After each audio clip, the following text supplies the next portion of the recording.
ارے نبی پہ پہنچنا نصیب ہو جائے۔ اعوذ باللہ من الشیطان الرجیم، بسم اللہ الرحمن الرحیم۔ جب امام مسلم کوفے کی جامع مسجد میں نماز ادا فرما رہے تھے اور نماز ہی میں امام مسلم کو چھوڑ کر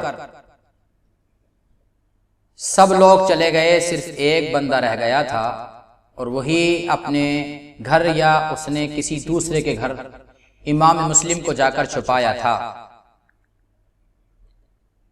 جیسے ہی امام مسلم اس کے گھر پہنچے، مروان نے سخت طریقے سے اعلان کر دیا کہ امام مسلم اور ان کے دونوں بچوں کو ہمارے حوالے کرو، اگر تم ہمارے حوالے نہیں کرو گے تو ہم تمہیں قتل کر دیں گے۔ لوگ ڈرے اور سہمے، اور کوفے کے لوگوں کی ویسے ہی بے وفائی مشہور تھی، اس لیے انہوں نے بے وفائی شروع کی اور اپنے گھروں میں سہم کر بیٹھ گئے۔ لیکن کچھ لوگ ایسے بھی تھے جو امام مسلم کو تلاش کرنے لگے کہ امام مسلم کہاں ہیں، کیونکہ مروان نے پھر دوسرے اعلان میں ڈھونڈ کر لانے والے پر انعام رکھ دیا تھا کہ جو امام مسلم کو ڈھونڈ کر لائے گا اس کو اتنا انعام دیا جائے گا۔ تو امام مسلم اپنے ایک خاص فرد کی جگہ تھے اور وہ اہل بیت کا چاہنے والا تھا، اس لیے وہ آپ کو اپنے گھر پر پناہ دیے ہوئے تھا اور اپنے گھر میں رکھے ہوئے تھا۔ جب دھیرے دھیرے لوگوں کو خبر ہوئی کہ امام مسلم فلاں گھر میں ہیں، تو پھر امام مسلم نے اپنے شہزادگان کو کسی دوسرے گھر میں پہنچا دیا اور آپ کسی دوسرے گھر میں تھے۔ جب ان لوگوں کو پہلے امام مسلم کا پتہ چلا کہ امام مسلم فلاں شخص کے گھر میں پناہ گزین ہیں اور وہاں پر آرام فرما ہیں، تو مروان کے بھیڑیوں نے، ان کم بخت لعینوں نے اس گھر پر چڑھائی شروع کر دی۔ امام مسلم علیہ السلام نے جب دیکھا کہ اب یہ لوگ میرے قتل کے در پہ ہیں یا پھر مجھے پکڑ کر لے جانا چاہتے ہیں، تو امام مسلم نے کہا کہ میں مروان کے دربار یا اس کے گورنر ہاؤس میں نہیں جا سکتا، کیونکہ میں ایک پکا سچا مسلمان اور اپنے وقت کا امام ہوں، اس لیے میں کسی خبیث دربار میں کسی بھی صورت میں نہیں جا سکتا۔ اس طرح سے جب امام مسلم نے اس طرح کے الفاظ کہے، اس کو بد کردار اور خبیث اور برا کہا، تو اس کے لوگ غصے میں آ گئے اور انہوں نے حضرت امام مسلم پر وار کر دیا۔ حضرت امام مسلم کے جسم پر پہلے انہوں نے کئی وار کیے، پھر اس کے بعد ایک ایسا وار کیا کہ آپ کا ایک ہونٹ مبارک کٹ کر زمین پر گر گیا۔ آپ نے پانی مانگا، پانی دیا گیا، جیسے ہی آپ نے اس پانی کو اپنے منہ کے قریب کیا، پانی میں خون آ گیا، آپ نے اس پانی کو نہیں پیا، کیونکہ خون میں جب پانی مل جاتا ہے تو پھر اس کا پینا جائز نہیں ہے۔ دیکھو وقت کا امام یہ ہے کہ ایسی حالت میں تو پی سکتا ہے، لیکن امام نے اس وقت اس پانی کو نہیں پیا، اور پھر یزیدیوں نے اور مروان کے ان بھیڑیوں نے آپ پر وار کرنے شروع کیے، اور آپ پر اتنے وار کیے کہ آپ کو شہید کر دیا۔ انا للہ و انا الیہ راجعون۔ اس کے بعد جو آپ کے دو شہزادے تھے، اس کو ایک بوڑھی ضعیف ماں نے اپنے گھر میں چھپا رکھا تھا، جب دیکھا کہ مروان کا یہ حکم جاری ہو گیا ہے کہ یزید حضرت امام مسلم کے بچوں کو میرے پاس پہنچایا جائے، ان کو پکڑ کر لایا جائے، اس کی شقاوت قلبی یہ دیکھو کہ امام مسلم جب شہید ہو گئے تو اب بچوں کو شہید کرنے کی کیا ضرورت ہے، لیکن بچوں کے بھی پیچھے پڑ گیا۔ اس کے بعد اس بچوں کو اس ضعیفہ نے کہا کہ انہیں مکہ کی طرف پہنچا دیا جائے۔ اس ضعیفہ نے کسی ایک ایسے شخص کے سپرد کیا کہ ایک قافلہ کہیں سے آ رہا ہے، مکہ کو جا رہا ہے، آپ ان بچوں کو اس قافلے میں دے دو اور وہ ان کو حفاظت کے ساتھ مکے میں پہنچا دیں گے۔ جب بھیجا اور کہا کہ جاؤ، جب وہ بچوں کو لے کر وہ شخص گیا تو کیا دیکھا کہ ایک قافلہ جا رہا ہے اور دھول اڑ رہی ہے۔ دور ہی سے اس نے کہا کہ یہ جو دھول اڑ رہی ہے تم اس میں چلے جاؤ، یہ قافلہ جا رہا ہے، جلدی سے بھاگ کر پکڑ لو، اور پکڑنے کے بعد ان میں مل جانا اور وہ تمہیں مکہ پہنچا دے گا اور وہاں تم اپنے گھر والوں میں جا کر مل جاؤ گے۔ لیکن بچوں نے جیسے ہی دوڑ لگائی ننھے ننھے پیروں سے تو دیکھا کہ دھول اڑ رہی تھی۔ دھول جیسے ہی ختم ہوئی تو نہ وہاں پر کوئی قافلہ تھا، نہ وہیں پر کوئی انسان تھا۔ یہ دھول یا تو ہوا نے اڑائی تھی یا پھر یہ مشیت الہی کے تحت اڑی تھی۔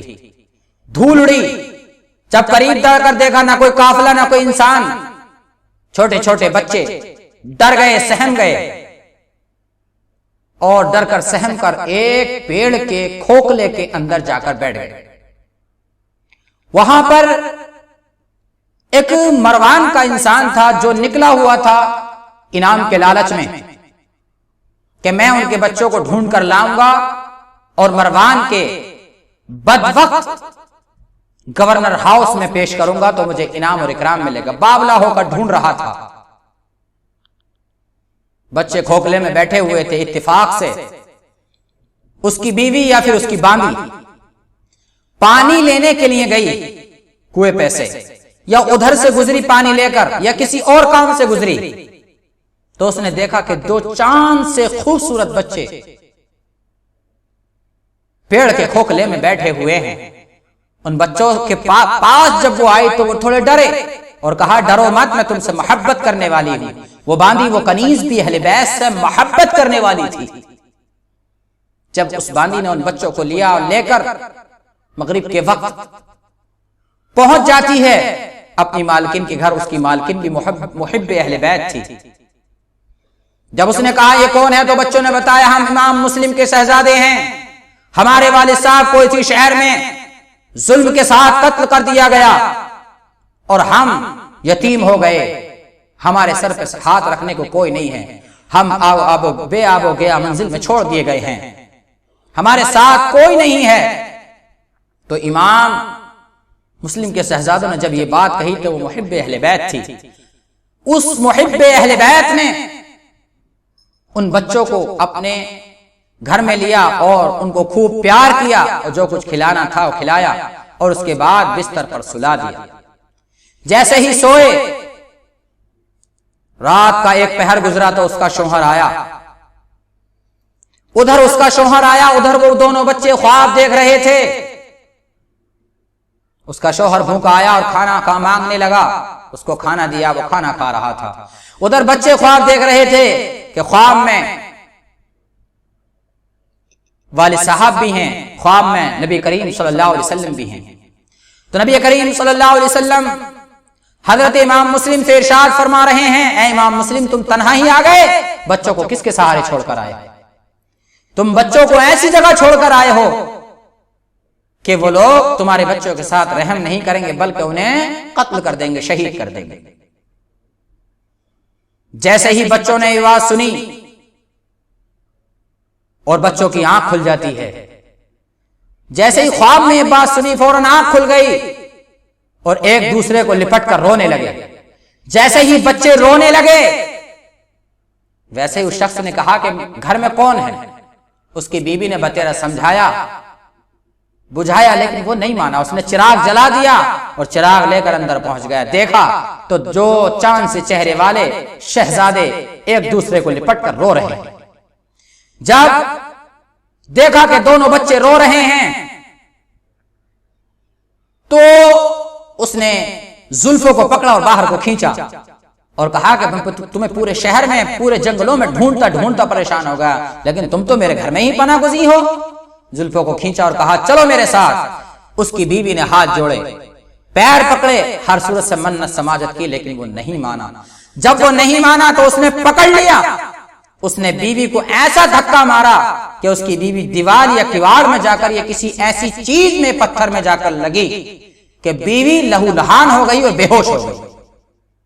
جب وہ بے ہوش ہو گئی تو اس نے اپنی بیوی کو نہ دیکھ کر ان بچوں کو لے کر چل پڑا اور پہنچتا ہے دریا کے کنارے. اور کنارے پہنچنے کے بعد ان دونوں کے قتل کے در پہ ہو جاتا ہے اور کہتا ہے کہ میں تمہیں قتل کروں گا اور تمہاری گردن مروان کے بدبخت دربار میں پیش کروں گا اور مجھے انعام ملے گا. جب دونوں بچوں نے یہ بات سنی اور اس نے میان سے جھلملاتی ہوئی تلوار نکالی تو چھوٹا بچہ کہتا تھا کہ پہلے مجھے مار دو, مجھے قتل کر دو. بڑا کہتا تھا کہ پہلے مجھے قتل کر دو, مجھے شہید کر دو. دونوں بچے رونے لگے, آپس میں مل کر رونے لگے. بدبخت نے دونوں کے سروں پر ایسا نیزہ مارا, ایسی تلوار ماری کہ سر مبارک کو تن مبارک سے جدا کر دیا. اسی طرح سے امام مسلم کے سر مبارک کو تن مبارک سے جدا کیا. یہ بچے گئے تھے اور ان کو شہید کر دیا گیا, ان کے والد صاحب کو شہید کر دیا گیا. اس کے بعد جیسے ہی وہ سر لے کر مروان کے بدبخت دربار میں پہنچا تو مروان نے کہا مجھے زندہ چاہیے تھے, تو نے گردن کیوں کاٹ دی؟ اب میں یزید کو کیا منہ دکھاؤں گا. اس نے اس کو ایسی سزا دی کہ اسے چوراہے میں گاڑا اور گاڑنے کے بعد تلوار سے اس کی گردن اتار دی اور اس پر کتے چھوڑ دیے گئے اور کتوں نے اس کے جسم کو بوٹی بوٹی کر دیا اور اس کے جسم کو نوچ لیا. دنیا ہی میں اس کا یہ عذاب ہوا اور آخرت میں اس کے لیے جہنم کا دردناک عذاب تیار ہے. اللہ تعالی ہمیں اہل بیت کے غم کے ساتھ دنیا میں رکھے اور آخرت میں انہی کے ساتھ ہمارا حشر فرمائے. آمین. وآخر دعوانا الحمدللہ. 6 منٹ کا ہوا.